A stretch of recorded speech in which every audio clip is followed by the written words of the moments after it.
सरोजा, मैं की इस ऑनलाइन प्लेटफॉर्म पर आप सबका स्वागत करता हूं। आज हम क्लास 12th के एक्सरसाइज नंबर 3 आव्यूह के बारे में चर्चा करेंगे। आव्यूह जो है क्लास 12th का तीसरा चैप्टर है, इसे मैट्रिक्स भी कहा जाता है। इसकी परिभाषा को अगर हम देखें, जो है परिभाषा इसकी वो है समान राशियों एवं संख्याओं के उस व्यवस्थित क्रम को आव्यूह कहते हैं।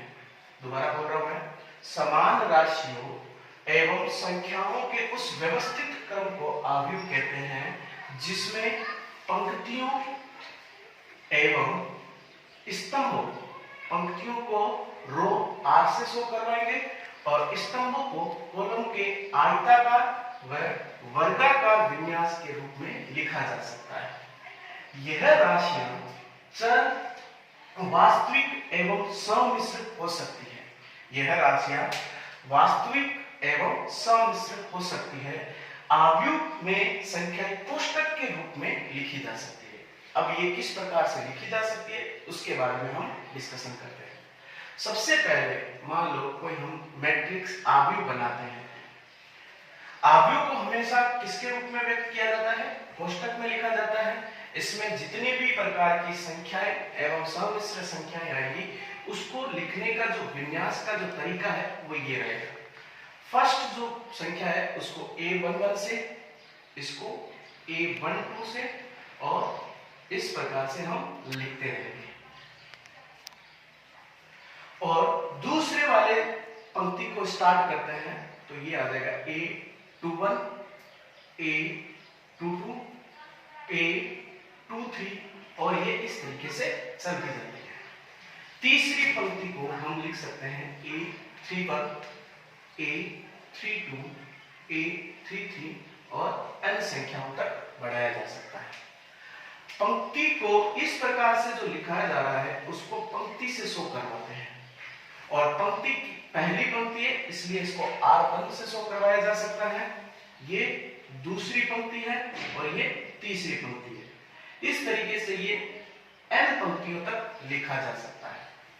यह वाला जो होता है वो स्तंभ को व्यक्त करता है। स्तंभ को कॉलम C1 से शो करवाया जा सकता है, C2 आ जाएगा और ये C3 आ जाएगा, और ऐसे चलते चलते Cn तक व्यक्त किया जा सकता है।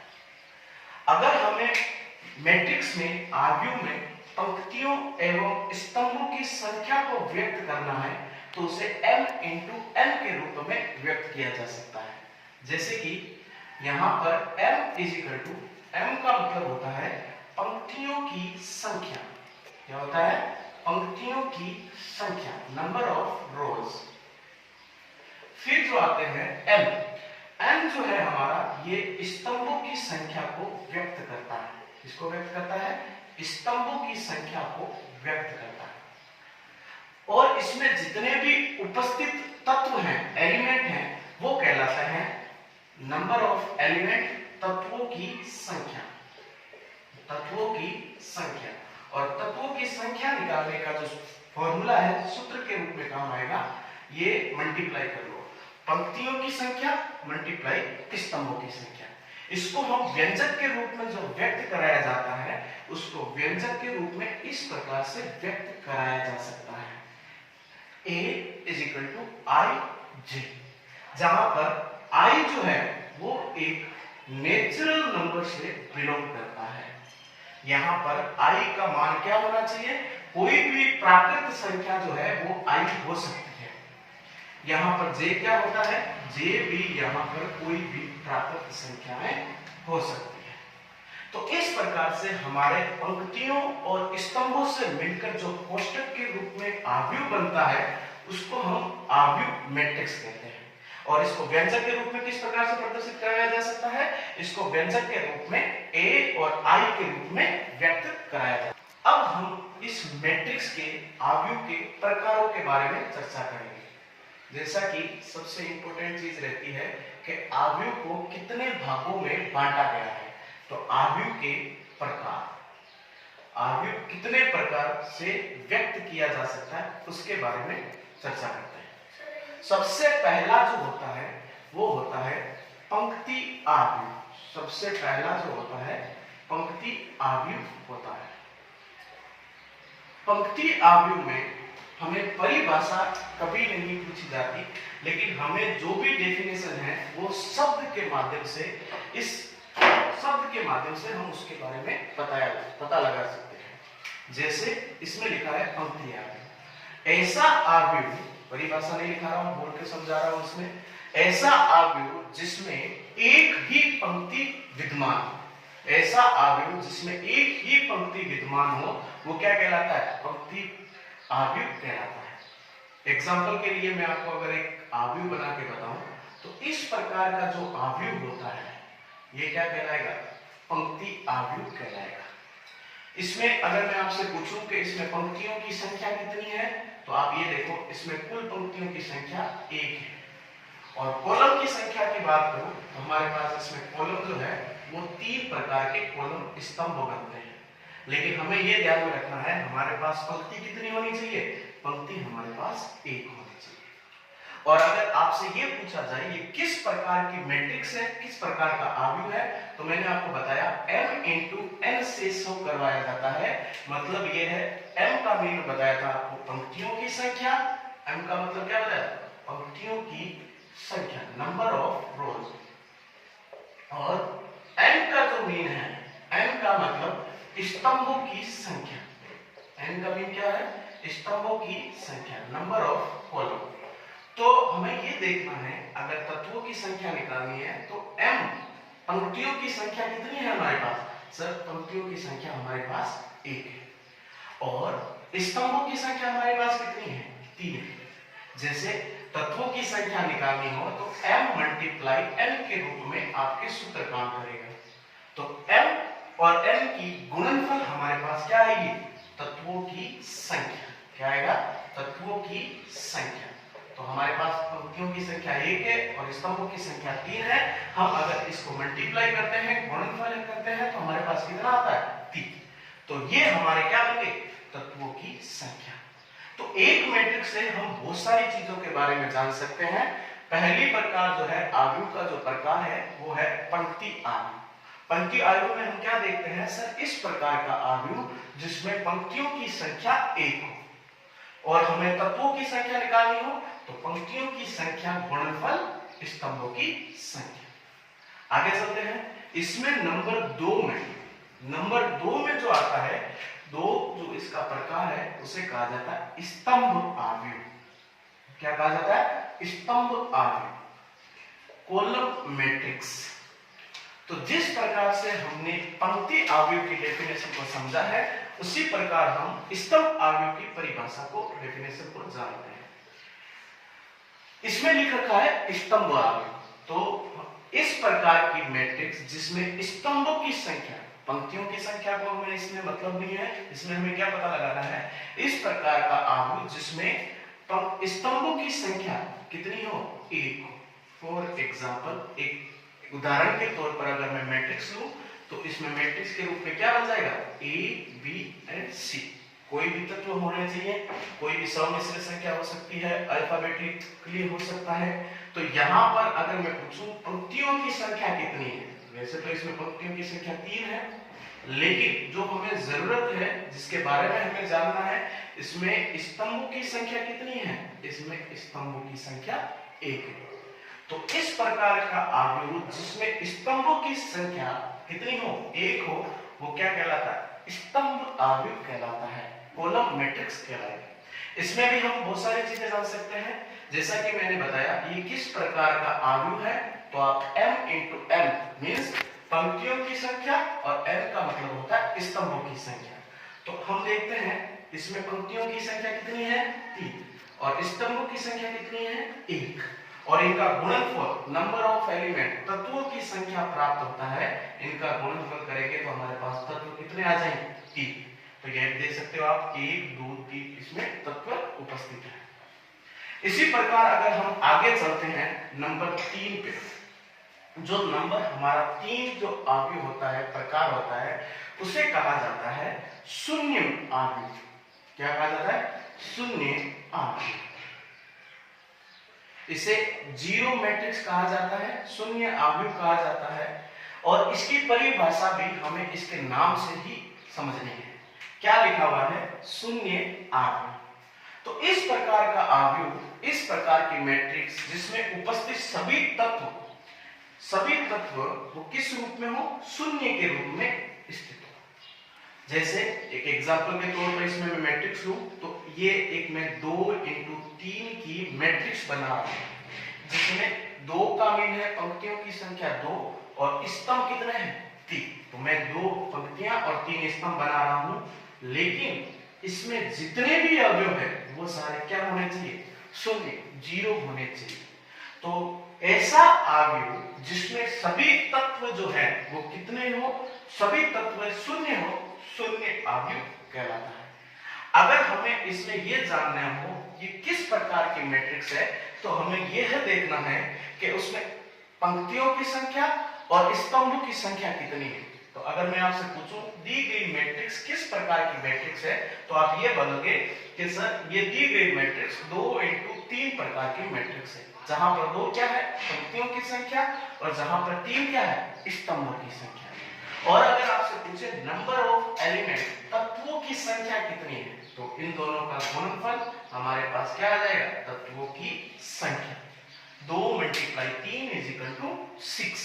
तो हमारे पास तत्व है सारे शून्य, लेकिन तत्व है कितने? 1 2 3 4 5 6।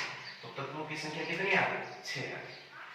इसी प्रकार इसके चौथे प्रकार में चलते हैं। इसका जो चौथा प्रकार है उसके बारे में जानते हैं। चौथा प्रकार आव्यूह का चौथा जो प्रकार है वो है वर्ग आव्यूह। क्या है? वर्ग आव्यूह। ये वर्ग आव्यूह को समझने के लिए हमें वर्ग की परिभाषाओं के बारे में जानना जरूरी है। जैसा कि हम क्लास 10th में 8 में पढ़ चुके हैं, इसमें वर्ग की परिभाषा, तो हमने वर्ग की परिभाषा सीखी है। वो क्या सीखी है? सर, ऐसी 4 भुजाओं से बंद घिरी आकृति जिसकी चारों भुजाएं आपस में क्या रहे? समान रहे, वो क्या कहलाता है? वर्ग कहलाता है। लेकिन यहां पर वर्ग आव्यूह के बारे में, मैट्रिक्स के बारे में पढ़ रहे हैं, तो इसी वर्ग को मैट्रिक्स के रूप में हमें जोड़ना है। तो ऐसा आव्यूह जिसमें पंक्तियों एवं स्तंभों की संख्या समान हो वो क्या कहलाता है? वर्ग आव्यूह कहलाता है। इसकी परिभाषा अगर मैं लिखूं, ऐसा आव्यूह साथ साथ में लिखते रहना आपने, ऐसा आव्यूह जिसमें पंक्तियों एवं स्तंभों की संख्या क्या हो? समान हो अथवा बराबर हो, वह क्या कहलाता है?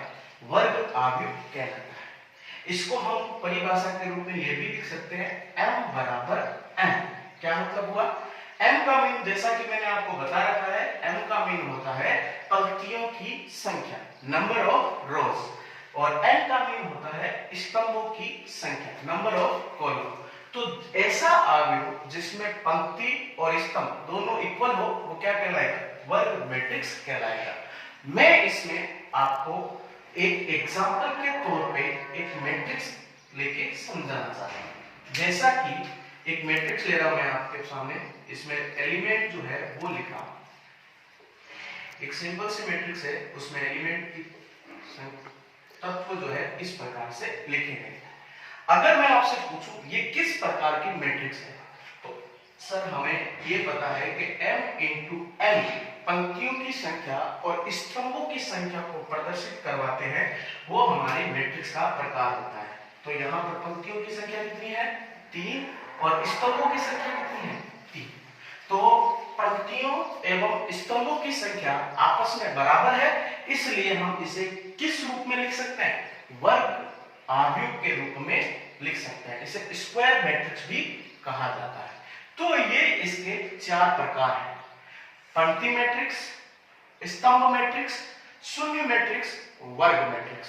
और भी इसके प्रकार हैं, ये 4 प्रकार हैं। आगे हम चलते हैं, इस मैट्रिक्स के आव्यूह के प्रकार के बारे में पढ़ रहे थे, उसका 4 प्रकारों के बारे में हमने पढ़ लिया है। अगला 5वें प्रकार में आते हैं। आव्यूह के प्रकार में अगला जो प्रकार आता है उसे विकर्ण मैट्रिक्स कहा जाता है। विकर्ण आव्यूह कहा जाता है। इस विकर्ण आव्यूह के बारे में हम देखते हैं, इसकी परिभाषा को देखते हैं तो यही समझ में आता है कि जैसा कि नाम से हम पढ़ सकते हैं विकर्ण के बारे में पढ़ना है। ऐसा मैट्रिक्स जिसमें विकर्ण वाले सभी अवयव को छोड़कर, मेरी परिभाषा को ध्यान से सुनते रहना, ऐसा आव्यूह जिसमें विकर्ण के सभी अवयव को छोड़कर अन्य सारे अवयव शून्य हो। ऐसा आव्यूह जिसमें विकर्ण के अवयव को छोड़कर अन्य सभी शेष तत्व क्या होने चाहिए? शून्य होने चाहिए।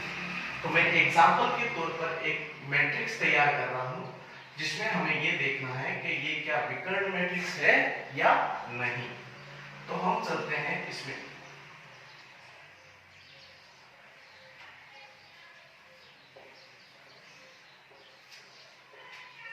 ये हमारे पास एक मैट्रिक्स उपस्थित है। उदाहरण के तौर पर मैं आपसे ये जानना चाहता हूं पहले तो ये किस प्रकार की मैट्रिक्स है। तो सर हम ये जो प्रकार है m इंटू n के रूप में करते हैं। तो ये दी गई मैट्रिक्स 3 पंक्ति है और 3 स्तंभ है, मतलब 3 इंटू 3 जो है इसका प्रकार है। एवं इसमें इसके तत्वों की संख्या निकालनी हो तो कितनी निकालेंगे सर? 3 पंक्तियों की संख्या मल्टीप्लाई स्तंभों की संख्या। तो हमारे पास तत्वों की संख्या कितनी आ जाएगी? 9 आ जाएगी। अब इसके प्रकार के बारे में जानते हैं। आप ये नोट कीजिए इस मैट्रिक्स में, इसमें विकर्ण वाली तत्वों को छोड़कर, इसमें उपस्थित विकर्ण वाले तत्वों को छोड़कर अन्य सभी जितने भी एलिमेंट है, तत्व हैं, वो हमारे पास किस रूप में काम कर रहे हैं? शून्य है। तो विकर्ण को छोड़कर अन्य सभी अवयव शून्य हो तो वो किस प्रकार की मैट्रिक्स कहलाती है? विकर्ण मैट्रिक्स कहलाती है।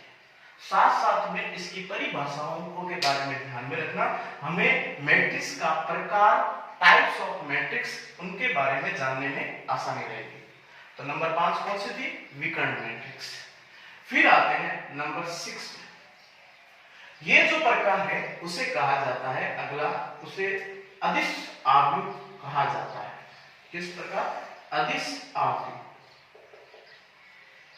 अदिश आव्यूह किसे कहा जाता है उसकी परिभाषा को जानते हैं। इस प्रकार की मैट्रिक्स जिसमें विकर्ण की तत्वों को छोड़कर, इस प्रकार के मैट्रिक्स आव्यूह जिसमें विकर्ण के तत्वों को छोड़कर सभी तत्व शून्य हो, वह अदिश आव्यूह कहलाता है। लेकिन इन दोनों में कंफ्यूजन आपके जो रहेगा वो यह रहेगा परिभाषा को लेकर। सर आपने विकर्ण मैट्रिक्स में भी यही परिभाषा बताई कि विकर्ण को छोड़कर अन्य सभी अवयव क्या होंगे? शून्य होंगे, उसे विकर्ण मैट्रिक्स कहा जाता है। और अदिश आव्यूह की परिभाषा में भी आपने यही बोला है कि विकर्ण वाले अवयव को छोड़कर अन्य सभी अवयव क्या होने चाहिए? शून्य होने चाहिए। तो ये तो एक ही प्रकार दिख रहा है, लेकिन इसमें जरा सा परिवर्तन, चेंज यह आएगा कि इसमें विकर्ण वाले जो अवयव है, इसमें विकर्ण वाले जो अवयव है वो भी समान होना अनिवार्य है। जैसा कि एक एग्जांपल के तौर पर हमने एक मैट्रिक्स लिखी है, आप अच्छे से समझ सकते हो कि यहाँ पे भी विकर्ण वाले अवयव है और बाकी सब शून्य है, और यहाँ पे भी विकर्ण वाले अवयव है और बाकी सारे अवयव शून्य है। लेकिन आप अगर गौर करो तो इसमें यह देखने को मिलेगा कि इसमें विकर्ण वाले अवयव समान है।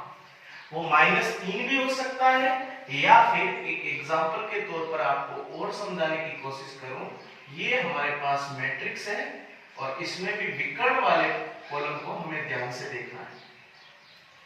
इसमें भी हमारे पास जो भी मैट्रिक्स है, इसमें भी विकर्ण वाला मैट्रिक्स जो है अवेलेबल है और अन्य सभी जो अवयव है वो शून्य के रूप में काम कर रहे हैं। लेकिन विकर्ण वाले मैट्रिक्स के सभी तत्व जो है वो क्या है?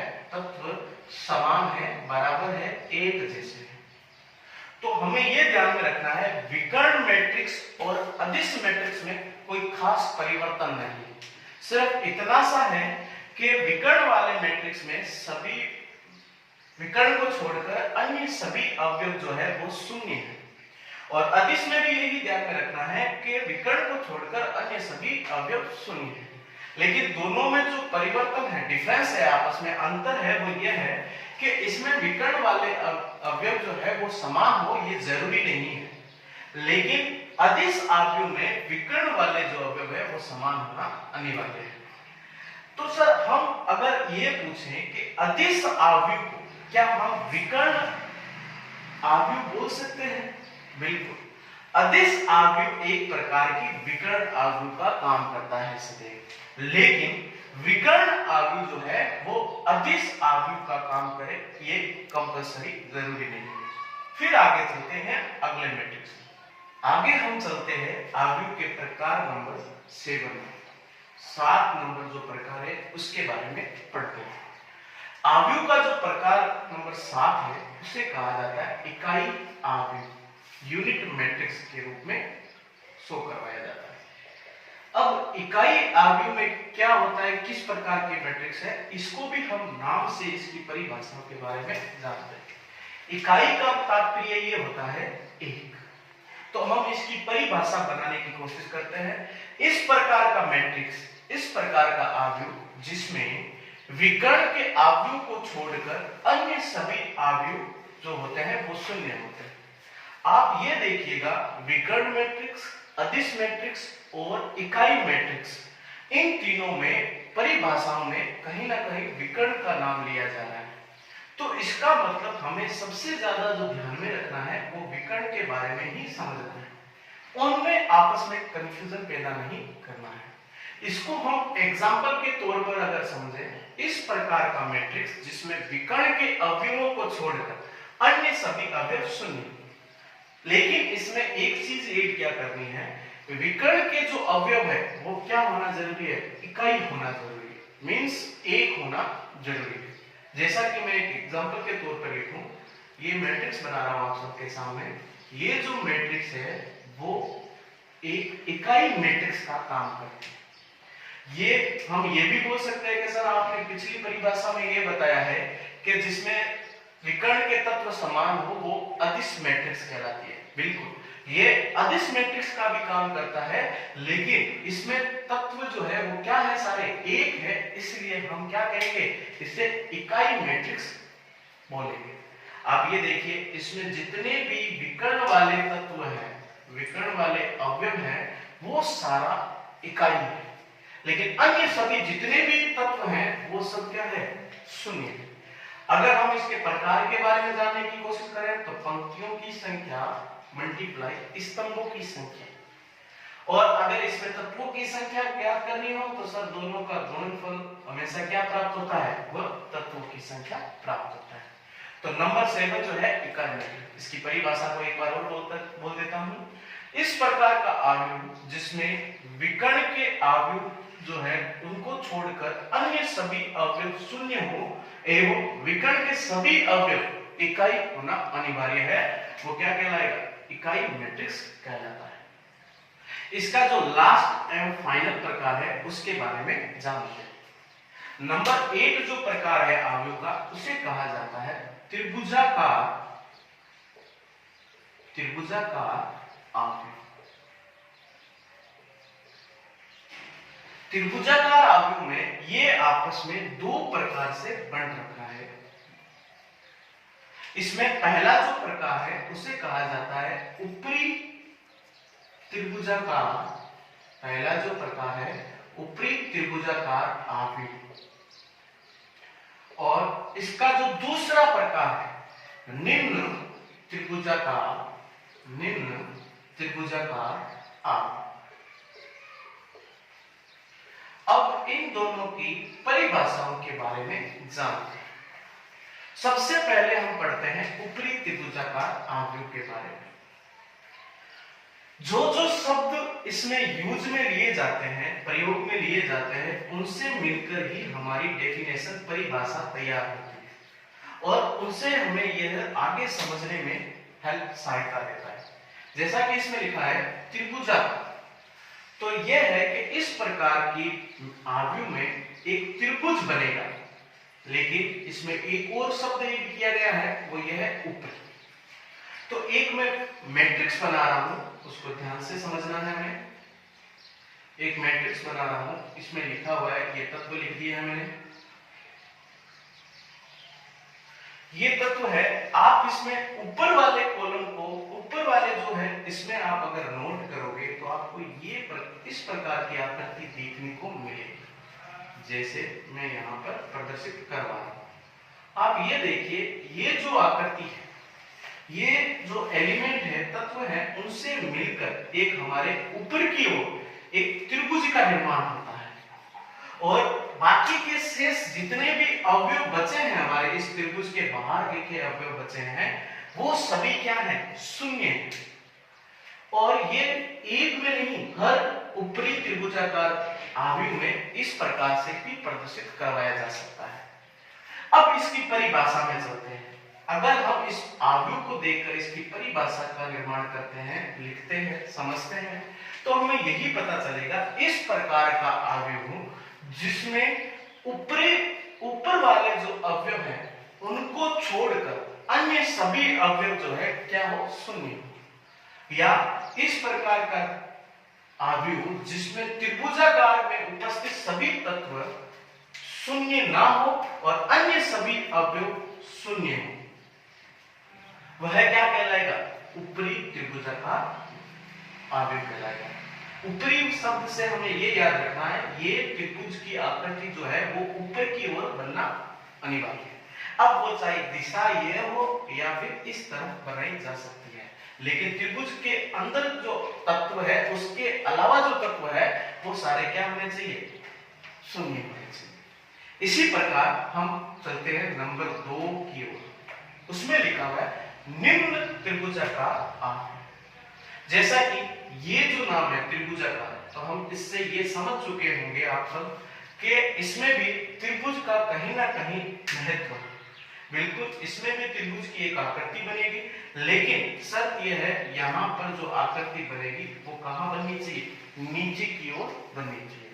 इसका भी एग्जाम्पल बनता है, और लेकिन यहाँ पे जो अवयव है वो नीचे वाले अवयव को छोड़कर, त्रिभुज को छोड़कर, इसके ऊपर उपस्थित जितने भी अवयव है वो सब क्या होने चाहिए, शून्य होने चाहिए।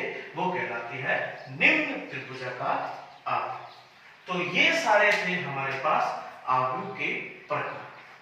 कल हम इससे रिलेटेड आगे जो प्रकारों में ये जानने की कोशिश करेंगे सवाल में किस प्रकार से उन सवालों को हल किया जाता है, और जो भी मैट्रिक्स दे रखी है वो इनमें से किस प्रकार की मैट्रिक्स है। धन्यवाद।